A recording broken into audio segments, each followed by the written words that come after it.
창세기 36장 15절에서 43절까지 말씀 교독하겠습니다. 창세기 36장 15절에서 43절입니다. 구약 성경 56조 오늘 1월 24일 월요일 아침입니다. 1월 24일자 본문 창세기 36장 15절에서 43절까지 말씀 교독하겠습니다. 에서 자손 중 족장은 이러하니라. 에서의 장자 엘리바스의 자손으로 대만 족장, 오말 족장, 스보 족장, 그나스 족장과 고라 족장, 가담 족장, 아멜렉 족장이니 이들은 에돔 땅에 있는 엘리바스의 족장들이요 이들은 다 아다의 자손이며 에서의 아들 루우엘의 자손으로는 나핫 족장, 세라 족장, 삼마 족장, 미사 족장이니 이들은 에돔 땅에 있는 루우엘의 족장들이요 이들은 에서의 아내 바스맛의 자손이며 에서의 아내인 오홀리바마의 아들들은 여우스 족장, 알람 족장, 고라 족장이니 이들은 아나의 딸이요 에서의 아내인 오홀리바마의 말미암아 나온 족장들이라. 에서 곧 에돔의 자손으로서 족장된 자들이 이러하였더라.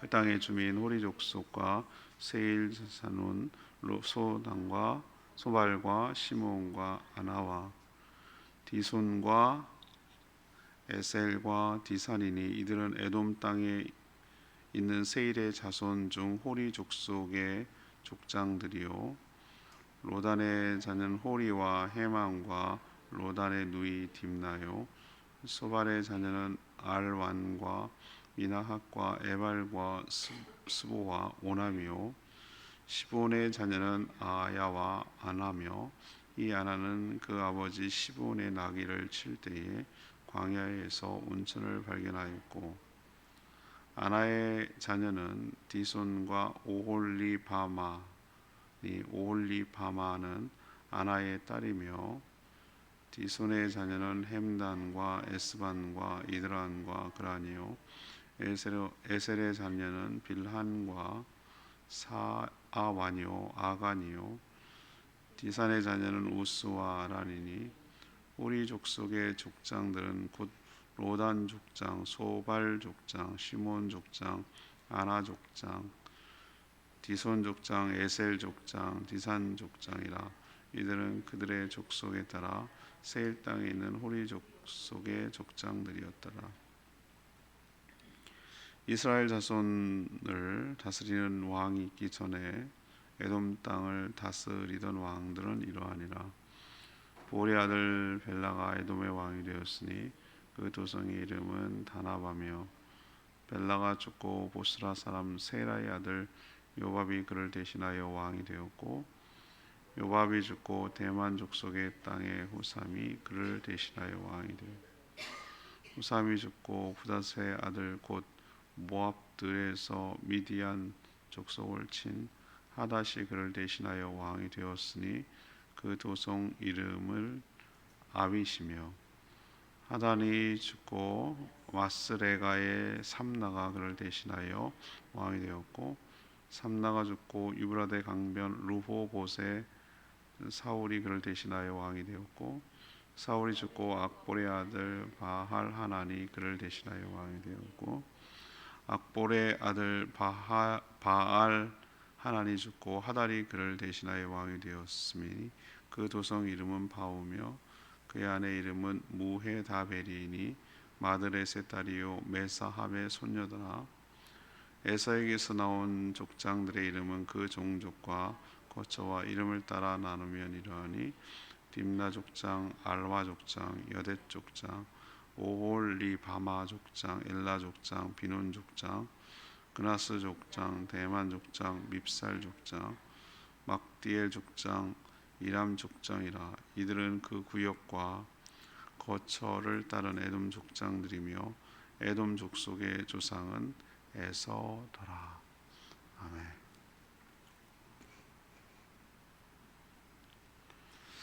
오늘로서 이제 에서의 후손들이 소개된다는 얘기는 족보는 창세기에서 하나의 마무리 또 새로운 것의 시작 이런 의미를 갖는다고 말씀드렸어요.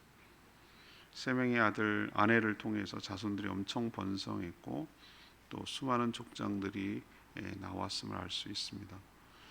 이들은 세일산에 이미 원주민이 있었던 것으로 보여요. 세일과 호리 족속에 섞여서 그러니까 합세해가지고 에돔이라는 나라를 건설한 것으로 보입니다. 사는 곳에서 온천이 발견될 만큼 풍요로운 땅이었고 또 전쟁도 능한 용사도 많아서 이스라엘보다 한차 왕정 제도도 세우고 거대한 왕국을 건설해서 세력을 형성한 나라로 보입니다. 오늘 질문은 에돔을 보면서 얻는 교훈은 무엇입니까? 에돔을 보면서 얻는 교훈은 무엇입니까? 이것이 오늘 질문이에요.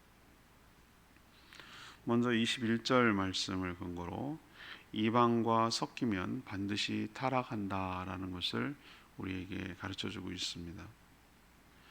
에서가 하나님의 축복에서 멀어진 것은 어머니 리브가 뱃속에 있을 때 알려주신 예언 때문이 아니에요. 삶은 운명처럼 결정된 것이 아닙니다. 하나님은 에서의 삶을 미리 보셨을 뿐입니다. 그는 살면서 스스로 복에서 점점 멀어져 갔습니다. 그는 장자의 권리를 가볍게 여겼고 이방 여인들을 3명이나 얻어서 결혼을 해서 부모의 근심이 되게 했습니다. 이미 에돔이라는 나라가 세워지기 전에 에돔 땅에는 세일과 호리 족속이라는 그런 원주민들이 살고 있었던 것으로 보입니다. 이들과 에서의 후손들, 세 아내를 통해서 낳은 수많은 족속들, 이 합세에서 섞여서 거대한 나라를, 에돔이라는 거대한 나라를 이루었던 것으로 보입니다. 여러분 기억하시죠? 야곱이 세겜 족장이 우리랑 통혼하고 우리랑 함께 지내자, 여기서 함께 거주할 수 있으리라, 이런 식으로 만약에 허락을 했다면 야곱은 그들과 섞여가지고 나라는 건설했을지 모르지만 하나님 나라와는 멀어졌겠죠. 근데 에돔은 그렇게 세워진 나라예요. 에서는 그렇게 했다는 것이죠. 아브라함과 이삭이 왜 멀리 있는 친척에게 가서 아내를 구하라고 그렇게 말했는지 우리는 늘 기억해야 합니다. 하나님은 자신의 백성들이 하나님을 모르는 이방 민족과 섞이기를 원하지 않으세요.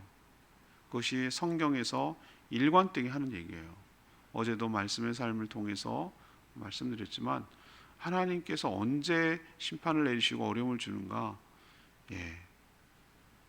가인의 나라 라인 그리고 셋 아노스 이 라인이 자꾸 섞일 때, 그때 어려움을 겪는 거거든요. 지금 에서는 어떻게 살았는가? 하나님의 나라 백성답게 살지 못하고 오히려 스스로 옮겨서 그 땅 원주민들과 섞여 살면서 나라를 건설해서 하나님의 약속으로부터 점점 멀어져 갔다라는 것을 우리에게 가르쳐주고 있어요. 우리도 이 땅에 살아야 되죠. 우리가 딴 세계 사는 건 아니죠. 그렇지만 우리가 분명히 해야 되는 것은 구별된 삶을 살아야 되는 것이죠. 세상 사람들과 똑같이 할 거 다 하고 똑같이 하고 그러면서 내가 예수 믿는다, 그렇게 살 수는 없어요. 반드시 섞이면 타락하게 되어 있어요. 그래서 우리는 명심해야 될 것은 이 땅에 살되 그 문화와 가치관 속에 사는 것이 아니라 구별되고 거룩한 삶을 살아갈 때 하나님의 백성다운 삶과 축복이 있게 될 줄로 믿습니다. 두 번째 우리에게 가르쳐 주신 교훈은 24절에 있는 말씀이에요. 근거해서 좋은 조건이라도 축복은 아니라는 것을 우리에게 가르쳐 줍니다. 에서는 세일로 오게 된 동기가 뭐죠? 자신들의 자손들이 크게 번성했고 또 많아졌죠. 또 재산도 가축도 불어났어요. 야곱이 형님에게 580마리 각종 그 가축들을 예물로 보냈을 때 사양했어요. 나도 넉넉하다, 네 거니까 네가 가져라, 이렇게 얘기한 게 빈말이 아니에요. 에서도 그만큼 충분히 야곱 못지않게 재산이 있었던 거예요. 하나님 축복해 주신 것이죠. 이삭을 봐서 축복해 주신 거라고 좀 봐요. 그의 후손들이 복 받을 거라고 하셨거든요. 너로 인해서 많은 복 받을 거라고 하셨거든요. 그러니 이제 그 야곱과 또 가나안 족속에 있는 것과 함께 살긴 빚어본 거예요. 롯처럼 빚어본 거예요. 그래서 롯처럼 자기가 더 좋은 조건을 따라 이동한 것이죠. 꼭 롯의 행로랑 비슷해요. 롯도 동쪽으로 자꾸 이동하다가 소돔 고모라 사이에 있는 그쪽 근처까지 갔거든요. 이 에서도 옮기다 보니까 비슷해요. 그 사해 오른쪽에 있는 그 세일산, 지금은 요르단입니다. 그쪽에 그 거처를 옮겨서 살게 된 것이죠. 그래서 지금 이들이 사는 세일산 근처 광해에서 살게 됐는데, 이렇게 자꾸 옮기다 보니까 더 좋은 조건을 찾게 됐죠. 근데 특이하게도 24절에 이런 표현이 나와요. 시부온의 자녀는 아야와 아나며, 이 아나는 그 아버지 시부온의 나귀를 칠 때에 광야에서 뭘 발견했다고요? 온천을 발견했다 그랬어요. 온천을 발견했다. 여러분도 오늘 저랑 같이 읽으셨지만 맨 이름만 나오잖아요. 누구의 자손이 뭐 어떻고, 뭐 누가 왕이 됐고, 누구의 족장들은 어떻고, 뭐 어떻고 그 나오는데, 특이하게도 여기에서 온천을 발견했다, 이런 거를 쭉 족보에다가 쓸 정도면 이게 뭐라는 거죠? 굉장히 중요한 대목이라는 거 아니에요? 우리도 쭉 그 족보를 저도 한 번, 그러니까 몇 번 본 적이 있는데, 이렇게 넘기다 보면은 벼슬했던 거, 옛날에는 그 유교 사상이 쪄들어가지고 입신양명, 성공의 기준이 뭐냐면은 얼마만큼 많이 공부를 했느냐, 얼마만큼 높은 직급에 올라갔느냐, 이거에 족보에 기록해요. 하나님의 족보는 뭐죠? 그런 기록 안 해요. 얘가 얼마나 재산이 있었는지, 뭐 얼마나 직급이 높았는지, 뭐 이런 얘기 안 합니다. 그냥 이름을 하고 몇 세 살다 몇 세 죽었다, 이런 얘기를 해요. 근데 보면 뭔가 족보에 기록할 정도고 그러면은 이건 굉장히 큰 이슈라는 것을 알 수 있겠어요. 우리가 온천 발견한 게 왜 이렇게 여기 기록할 만큼 중요하지? 라고 생각을 해보면, 이게 굉장히 뭐라 그럴까, 좋은 조건이고 상황이라는 것을 우리는 알 수 있잖아요. 그러니까 족보까지 기록이 나왔겠죠. 아마 추측하건대 의료가 변변치 않았던 때잖아요, 그죠? 그래서 아마 이 온천이 치료 목적으로 사용했을 것이라고 저는 생각하는 거죠. 아마 그 의료 시설이 변변치 않았던 그때는 온천이라는 것이 굉장한 보물 같은 존재죠. 우리 영역 안에 그 온천이 있다라는 것은 굉장히 자기에게는 유리한 조건이잖아요. 그러니까 이렇게 기록했다고 저는 보는 것이죠. 지금도 말이죠. 그 세종실록이나 뭐 이런 여러 가지 실록에 보면은 왕이 여러 가지 병이 들고, 뭐 피부병이 있고, 뭐 아프고 뭐 이러면은 어떻게 했다고 그러냐면요, 온천에 가서 요양했다는 얘기가 많이 나와요. 뭐 초정리 약수 뭐 이런 얘기 하거든요. 거기까지 갔어요. 충북에 있는 거기까지 갔다는 얘기죠. 그리고 뭐 지금도 야생 곰들 있잖아요. 곰, 뭐 캐나다에서 곰들이 살면은 자기들은 치료 방법이 뭐가 있어요. 그러니까 뭐 다치거나 아프거나 뭐가 없으면 자연적으로 얘네들은 유황 온천 같은데 온천에 가서 담그고 치료를 하는 것을 본성적으로 알았다는 거예요, 이 곰들이. 자, 지금도 뭐 온천 나오면 뭐 5만 가지 만병통치약처럼 얘기 선전하잖아요. 여러분 온천 치고 막 거기 무슨 효능 안 적어놓은데 보셨어요? 다 뭐 무슨 효능, 거기만 가면 다 날 것 같아. 낫기 몰라요. 낫기는 거기 나와가지고 온갖 술 먹고 그러는 게 낫겠어요. 그러고 나서 온천 갔다 와가지고. 그런데도 막 엄청 효능을 강조를 합니다. 아마 그런 목적이 아니었을까, 그러니까 여기까지 이렇게 쓰지 않았을까라는 생각이 드는 거예요. 그리고 이들이 거주하는 이 세일산 말이죠. 이 세일산은 천혜의 요새예요. 천혜의 요새. 나중에 묻혀 있다가 나중에 고고하게 지금 페트라라고 부르는 곳인데, 좁은 협곡으로 이렇게 한참 들어가야 돼요. 그게 인디아나 존스 영화에서 배경으로 썼던 곳이 바로 이 페트라입니다. 그래서 글로 들어가 아주 통로가 좁아요. 거기가 뭐가 있는지도 몰라요. 그 들어가기가 겁날 정도로 좁은 이렇게 바위 틈을 타라 가면은 도시가 있단 말이죠. 놀랍죠. 그걸 또 바위를 뚫어가지고 신전도 만들고 도시를 만들어놨는데 외부 공격을 하려도 할 수가 없어. 그 좁은 통로를 따라오다가 다 죽어요. 큰 바위산 때문에 넘어올 수도 없어요. 그러니 얼마나 좋은 조건이겠습니까? 그러니까 이런 주변 좋은 조건을 가지고 주변 나라들을 정복하고 에돔이라는 나라를 왕국을 먼저 세울 수가 있는 것이죠. 자, 온천나와 좋은 요새 수도를 해. 그럼 이 나라가 영원 무궁토록 장수하고 그래야 되잖아요. 근데 그렇지 않아요. 하나님께서 에돔을 성경에도 예언해 놨어요. 하나님께서 에사의 후손들이 세운 이 나라를, 에돔 나라를 영원히 두지 않으세요. 이들을 하나님께서 심판 내리셔서 멸망하는 것이죠. 자, 이들에게는 이게 좋은 조건이고 입지였을 거예요. 그렇지만 그 안에 하나님이 복을 내려주지 않고 하나님이 없이 하나님 모시고 살지 않으니 그 좋은 조건이 축복이 되지는 않는다라는 것을 우리에게 가르쳐주고 있는 줄로 믿습니다. 우리에게 도전하는 말은 그거예요. 우리는 좋은 조건, 상황 이것이 우리에게 축복이 그냥 굴러들어오게 하는 건 줄로 착각을 해요.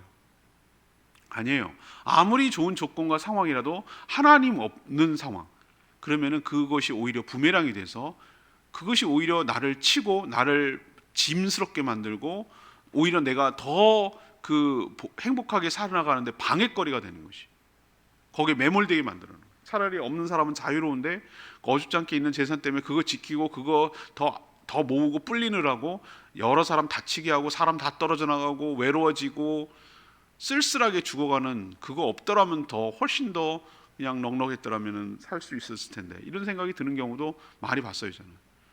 여러분, 물질적인 축복, 좋은 조건이 축복이 물론 그 자체가 축복이 아니라고 말할 수는 없지만 그 자체만 갖고 축복이라고 말하기는 어려워요.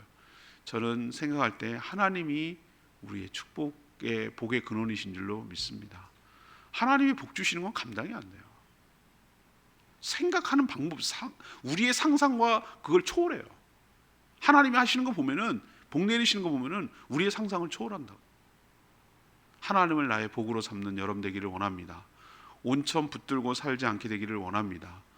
튼튼한 요새 같은 집 안전하게 안주하지 않기를 원합니다. 하나님이 나의 피할 바위시고 나의 복의 근원이심을 생각하는 이 에돔을 보면서 그런 교훈을 얻는 저와 여러분 되기를 원합니다. 31절 말씀 세 번째요. 하나님이 없으면 왕국도 무너진다라는 것을 보여줍니다. 표면적으로 보면 에돔이라는 나라와 이스라엘이라는 나라는 한참 차이가 나요. 이스라엘은 나라는커녕 이집트로 집단 이주 70명이 했다가 어떻게 했습니까? 노예로 400년 동안 고생했잖아요. 출애굽하기까지 최소한 400년 이상 걸렸어요. 근데 그 동시에 그 같은 시대에 에돔은 어떻게 했습니까? 노예 생활한 적이 없어요. 에사가 그걸 옮겨가지고 벌써 이스라엘은 거기 가서 죽도록 노예로 고생하고 있을 때 에돔이라는 나라를 세웠어요. 나라를 세웠다. 이스라엘이 이제 가까스로 하나님 은혜로 출애굽을 했죠. 그래서 이제 가나안 땅으로 광야 빙빙 돌다가 이제 가려고, 가나안 땅으로 이제 오른쪽으로 요단 동쪽으로 올라가려고 쭉 올라가고 있을 때 누가 막았죠? 에돔이 막았어요. 에돔이 막았어요. 딱 막아버렸어요. 그리고 싸우려고 그랬을 때 어떻게 했습니까? 하나님 하지 말라고 그랬어요. 왜? 형제들 간에 형제 그 나라, 어떻게 보면은 뭐 형제도 아닐 수도 있지만 뭐 얘네들이 에돔이란 나라는 섞여 있지만 에돔의 에서의 후손이라고 봐서 그 형제들 간에 싸우지 말라고 우회시켰어요. 하나님께서. 그 정도라니까 이 에돔이란 나라가 벌써부터 이스라엘보다 한참 차이가 나는 거 여러분 느껴지시죠? 예, 많이 그 여러 면에서 차이가 나는 것이죠. 오늘 35절 보세요. 여러 왕들이 소개되고 역대 왕들이 얼마나 많고 족장들이 얼마나 많이 소개됩니까?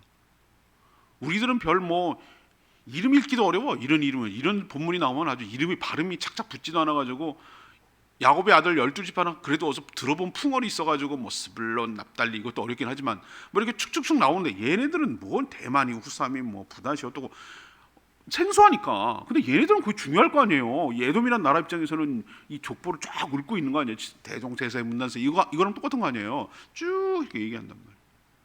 그 중에 특이한 점을 제가 하나 발견했어요. 35절 보면은 미디안 족속을 칠 만큼 용감한 그 보세요. 모압 들에서 미디안 족속을 친 하닷이 그를 대신하여 왕이 됐다. 왕 중에 이렇게 용맹하고 미디안 족속을 칠 만큼 용맹한 왕도 있었어요.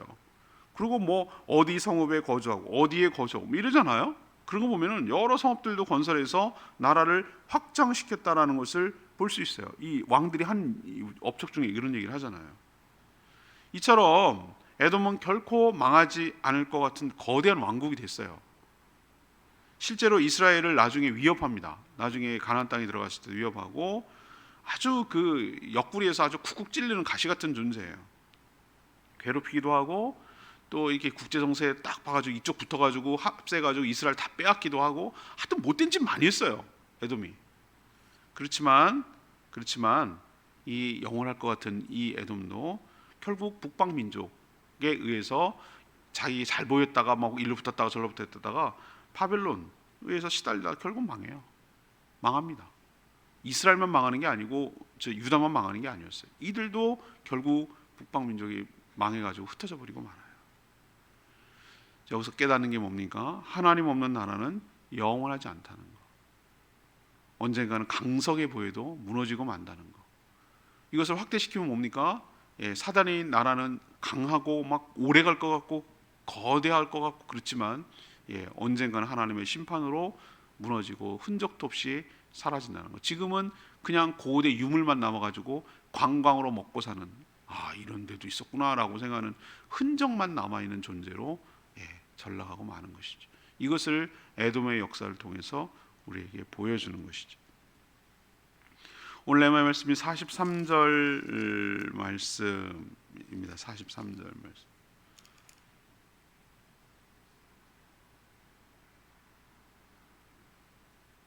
이들은 그 구역과 거처를 따른 에돔 족장들이며 에돔 족속의 조상은 에서더라. 에서 이제 마지막 이걸로 어떻게 하죠? 에서는 끝이에요. 에서 이제 얘기는 안 나와요. 물론 나중에 에돔이란 나라에 대해서 언급하는 건 있지만 에서 개인에 대해서는 이 족보로 끝이에요. 족보는 그런 역할을 한다고 말씀드렸어요. 근데 왜 에서의 족보와 자손들을 이렇게 길고 장황하게 소개했을까? 여러분 궁금하지 않으셔요? 물론 이들은 나중에 형제 국가인 이스라엘을 집요하게 괴롭히는 세력이 됩니다. 하지만 하나님을 믿지 않은 이방 족속으로 전락하죠. 아예 다른 신을 섬겼어요. 이들은요. 그럼에도 아브라함과 이삭에게 하셨던 언약을 하나님은 여기서도 신실하게 이행하고 계시는 것을 볼 수 있어요. 여러분 그거 느끼지 않으세요? 아브라함의 아들 이스마일도 하나님이 내쳤는데도 불구하고 울고 하갈하고 울고 하니까 하나님께서 너도 칼을 의지하겠지만 살 거라고 그랬어. 큰 민족을 이룰 거라고 그랬어. 에서도 아브라함이 이삭에게 넘겨준 축복이 있잖아요. 너의 자손들이 복되게 할 것이며 너 자손으로 인해서 주변이 이렇게 얘기하셨거든요. 그래서 축복은 야곱으로 올라갔지만 에서에게도 하나님께서 뭐예요? 하나님의 언약에 따라 자손이 번성하고 또 커다란 재산이 형성되는 것을 보여주는 거예요. 하나님은 이렇게 철저하신 분이에요.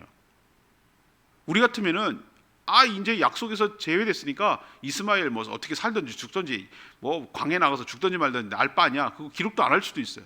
에서 장자권 팔아먹고 이렇게 하고 뭐 이렇게 했으니 알 바 아니야. 그냥 뭐 잘 먹고 살다 죽었더라 뭐 이런 기록 그냥 남길 수 있어요. 그런데 이렇게 장황하고 뭐 에서가 에돔이 어떻게 내리고 뭐 족장이 어떻고 어떻게 뭐 수많은 사람들이 이렇게 한 장에 걸쳐서 얘기하는 이유가 뭘까? 하나님은 신실하게 약속에서 멀어진 에서라 할지라도 그 언약을 이행하고 계시다는 것을 우리에게 가르쳐주고 있는 줄로 믿습니다. 오늘로써 이제 어디 시대가 끝납니까? 이제 야곱의 시대가, 물론 앞으로 살지만 야곱이 이제 본격적으로 내일부터는 요셉 이야기가 시작이 됩니다. 물론 요셉이 야곱의 아들이기 때문에 야곱 이야기라도 할 수 있어요. 그렇지만 이제 요셉이 등장하는 것으로 이제 넘어가게 됩니다. 오늘 말씀 붙들고 기도하기 전에 찬양집 619장, 찬양집 619장 부르고 기도하겠습니다.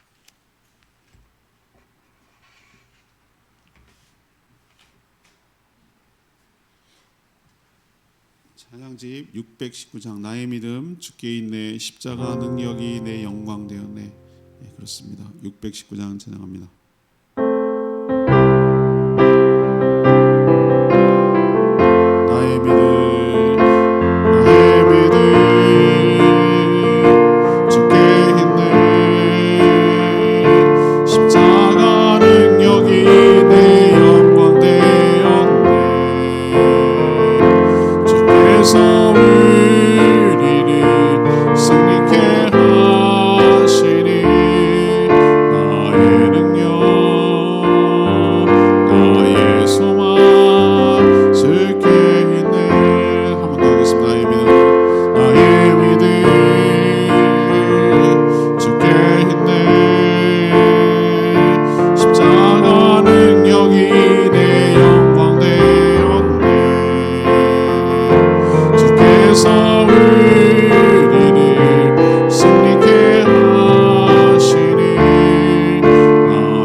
무슨 생각이 드세요? 그렇구나. 하나님의 약속에서 좀 벌어지는구나. 온천이 축복이 아닐 수 있겠구나. 하나님이 없는 나라는 영원한 거지 않고 결국 강성한 것 같으나 망하는구나. 이런 생각이 들면서 우리도 어디에다가 마음을 두고 어디에다가 축복의 근거를 두고 살아야 될지 분명히 정했으면 좋겠습니다. 주여, 주님이 나의 복이 되게 하여 주시고 주님이 나의 방패 되게 해달라고 주여 외치며 기도합니다. 주여 하나님, 나의 믿음 주께 있네, 십자가 능력이 내 영광 되었네. 주께서 우리를 승리케 하시니 나의 능력, 나의 소망 주께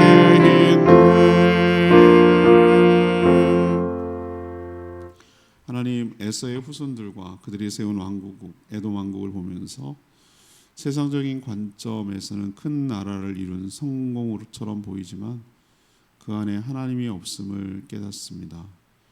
작고 미약하며 늦게 출발했지만 이스라엘은 하나님의 나라를 이뤘고 거대한 제국을 삼키고 전 세계를 통일시킨 줄 압니다.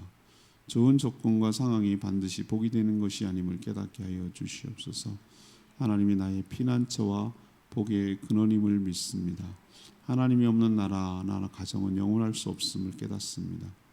그러니 세상과 섞이지 않게 하여 주시고 구별된 삶을 살아가는 저희들 되게 하여 주시옵소서. 오늘도 간구하는 모든 기도 주님께서 응답하시고 주님과 동행하는 복된 하루 되게 하여 주시고 이 한 주간도 주님의 뜻이 무엇인지를 분별하며 그 뜻을 온전히 순종하며 이루어드리는 복된 하루 되게 하여 주시옵소서. 주님 손에 모든 것 맡기옵고 예수 그리스도의 이름으로 축복하며 기도합니다. 아멘. 이 한 주간 이 하루도 주님의 은혜 가운데 살길 축복합니다. 오늘 CBS 방송 생방송하니까 문자 많이 보내주세요. 충분히 기도하고 시작합니다.